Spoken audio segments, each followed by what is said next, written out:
So Australia seems to either make comedies really well or these kind of mind-bending, sinister pieces of art really well. Do you think this is what we're best at, the psychological thriller? Yeah, why make anything else? Yeah. Go to the extremes of our humanity. We're good at a lot of things. It's such a vast industry of incredibly creative people, but yeah, we're pretty good at this.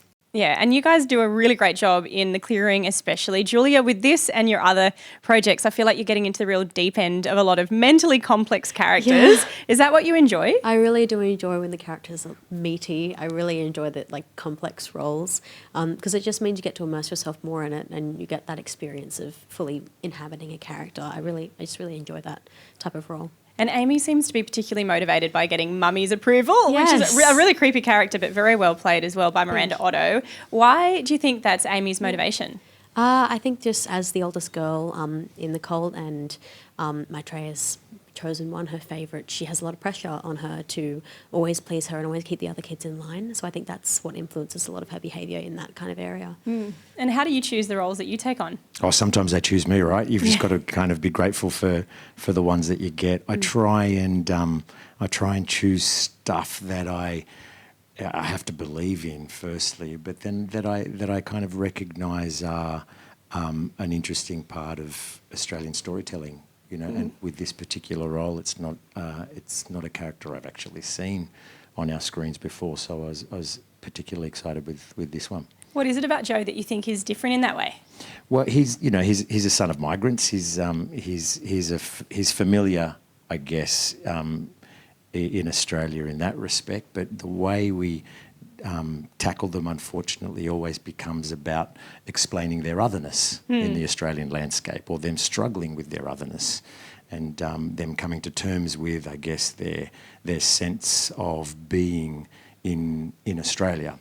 And they're wonderful stories to tell, and we tell them. But this one, that was just a sort of a subtle underscore that didn't really wasn't what the drama was about. It wasn't what his drama was about. He was just a cop trying to do a job and take down a criminal. So he's kind of driven by a sense of right and his morals and a belief in good, and it had nothing to do with him being a migrant. So those kind of stories, I hope, are the kind of future of Australian storytelling. Yeah, I do think we sort of are seeing that a little bit, where even with some of the female-driven parts of this story and others, you do just get those elements of someone's character as a subtlety in the background, right? It doesn't have to be so prominent at the front. Yeah, and everyone's full of contradictions and surprises, and everyone has a backstory. We don't necessarily need to be kind of bogged down in what that is for them to fully express their humanity, I guess. I think it's just really interesting as well with the leader of the cult being a female, because they're usually male cult leaders. So I think it's also really interesting to explore kind of the power play of that and how that will work within the series. Yeah, and I'm curious to know, I mean, I know you can't tell us everything, but where is this going to land? What can you say about where this is going to land? Like, is essentially the moral of the story, don't join a cult? Look, there's so many twists and there's so many turns in the story that unfolds. You never quite know where it's going to end up. You'll get a lot of surprises. I think that there's so many different characters that there's got to be different morals of the story for each of them. And maybe at the base of it, like a takeaway for me is our need to belong. Yeah. From getting a mother's approval to needing to fit in as a cop or needing to be a member of a cult. Like we all need to we all need to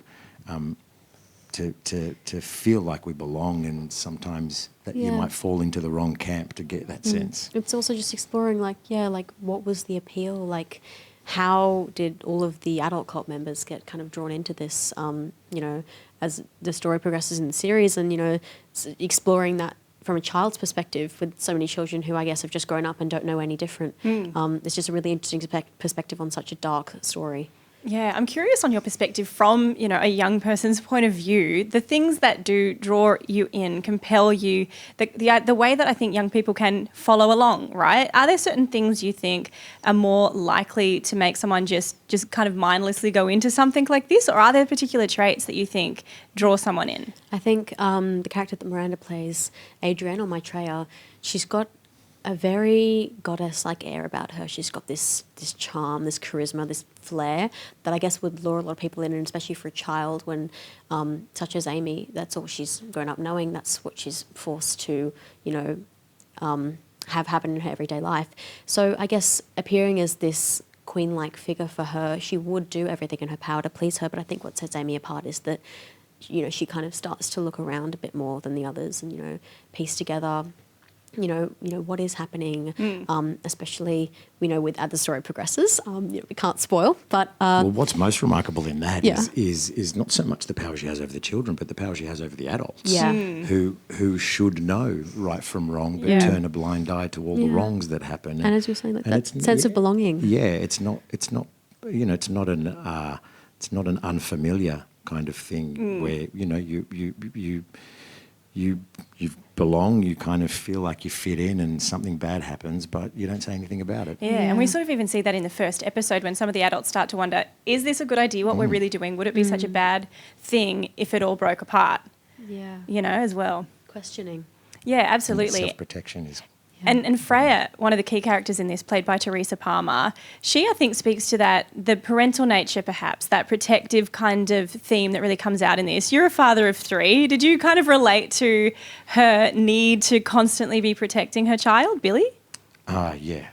Like having kids and doing a project like this was like just profound daily. I coming home and seeing the abuses that these kids were playing out, and then thinking about the kind of those circumstances of 2-day-old babies being stolen from parents and chucked into kind of strange environments. Yeah, and for sure. And so that the protectiveness was really quite huge. In Freya's story, it's so complex because she comes from that kind of that abusive history. And you can see the sometimes maybe overprotectiveness and the fear that she has for her one kid, but she's kind of lost at sea. She doesn't have family, she doesn't have anyone. So that's quite remarkable. Where for me, I was like, well, thank God I have family. Thank God I have support at least that I can kind of trust and know are loving and nurturing. Yeah. But when and so many of us do, when we don't have that. It's a particular kind of madness that you might fall into. Yeah. It's a pretty heavy story. It's a pretty heavy style of show that you're part of. On set, are you trying to keep it light in between, break up, the deep end a little bit? Absolutely. I think, as you were saying, with such heavy content and dark themes, it's important to keep it light. I think when you work with such intense material, you form a closer bond with those around you that you're working with in those scenes. And that just makes it all the more fun.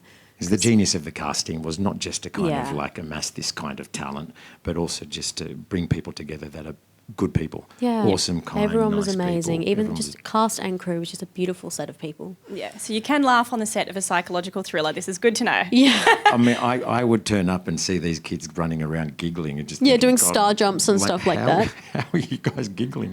Yeah. Can you see what you're doing? Yeah. It was quite amazing. They really were there for each other. You've done a great job bringing that atmosphere to life and creating an incredible story, guys. So thank you so much for chatting with us about it. Thank you so much. Thank you. It's been an honour.